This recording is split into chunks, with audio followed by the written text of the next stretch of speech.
শিৱসাগৰত বিজেপিৰ সভাপতি দিলীপ শইকীয়া জিলা বিজেপিৰ কাৰ্যনিৰ্বাহক সভাত উপস্থিত দিলীপ শইকীয়া শিৱসাগৰ জিলাৰ তিনিটা সমষ্টি দখলৰ কুচকাৱাজ বিজেপিৰ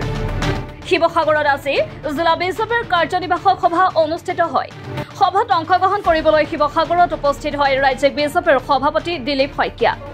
এই সভাতে শিৱসাগৰ ডিমৌ আৰু নাজিৰা বিধানসভা সমষ্টিৰ দলীয় সংগঠন শক্তিশালী কৰাৰ লগতে আগন্তুক বিধানসভা নিৰ্বাচনত এই সমষ্টিসমূহ দখল কৰিবলৈ প্ৰয়োজনীয় সাংগঠনিক কৌশল জনসংযোগ আৰু বুথ লেভেলৰ পৰিকল্পনা প্ৰস্তুত কৰাৰ ওপৰত গুৰুত্ব আৰোপ কৰিব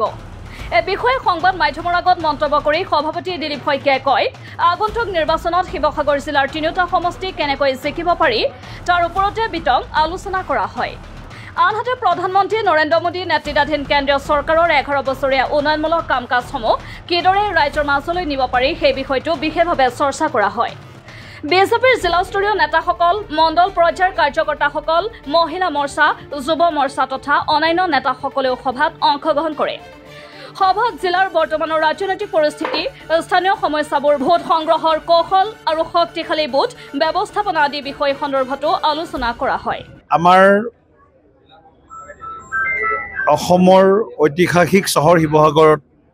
আমি উপস্থিত হৈছোঁ আৰু যোৱা মাহতো মই শিৱসাগৰলৈ আহিছিলোঁ ইয়াত বিভিন্ন দল সংগঠনৰ প্ৰতিনিধিৰ লগত আমি কথা বতৰা পাতি আছোঁ সাংগঠনিক কাম-কাজৰ যি আমাৰ সশক্তিকৰণ এই কামখিনিও আমি কৰি আছোঁ আজি আমাৰ জিলা সমিতিৰ প্ৰথমখন আমাৰ কাৰ্যনিৰ্বাহক সভা গতিকে সমগ্ৰ শিৱসাগৰ জিলাৰ তিনিওটা বিধানসভা সমষ্টিৰ পৰা আমাৰ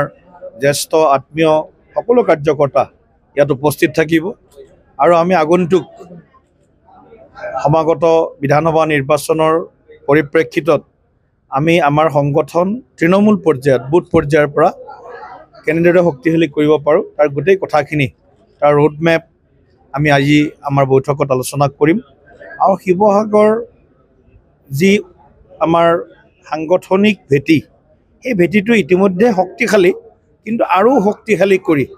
যাতে আমি বিধানসভা নিৰ্বাচনত তিনিওটা বিধানসভা সমষ্টিত ভাৰতীয় জনতা পাৰ্টীয়ে ৰাইজৰ আশীৰ্বাদত আমি জয়লাভ কৰাই নহয় শিৱসাগৰবাসীৰ সেৱা কৰাৰ কাৰণে আমি যাতে প্ৰত্যক্ষভাৱে সুযোগটো পাওঁ তাৰ কাৰণে আমি ৰাইজৰ লগতো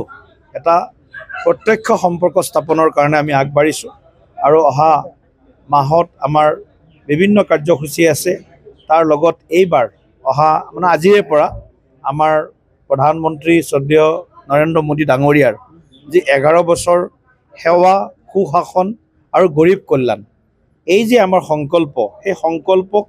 সিদ্ধিলৈ ৰূপান্তৰ কৰাৰ কাৰণে আমি গোটেই মাহজোৰা আমাৰ কাৰ্যসূচী থাকিব আৰু আমি শেষৰজন ব্যক্তি আটাইতকৈ পিছ পৰি থকা বিভিন্ন স্তৰৰ বিভিন্ন শ্ৰেণীৰ শেষৰজন ব্যক্তিক যাতে আমি অন্তোদয়ৰ সংকল্পেৰে আমি তেওঁলোকক সবলীকৰণ কৰিব পাৰোঁ সেই গোটেই কথাবিলাকো ডাবল ইঞ্জিনৰ চৰকাৰৰ আমাৰ যিবিলাক কাম কাজ আছে সেইবিলাক ৰাইজৰ মাজলৈ লৈ যাম ৰাজনৈতিক সাংগঠনিক সামাজিক সকলো দিশত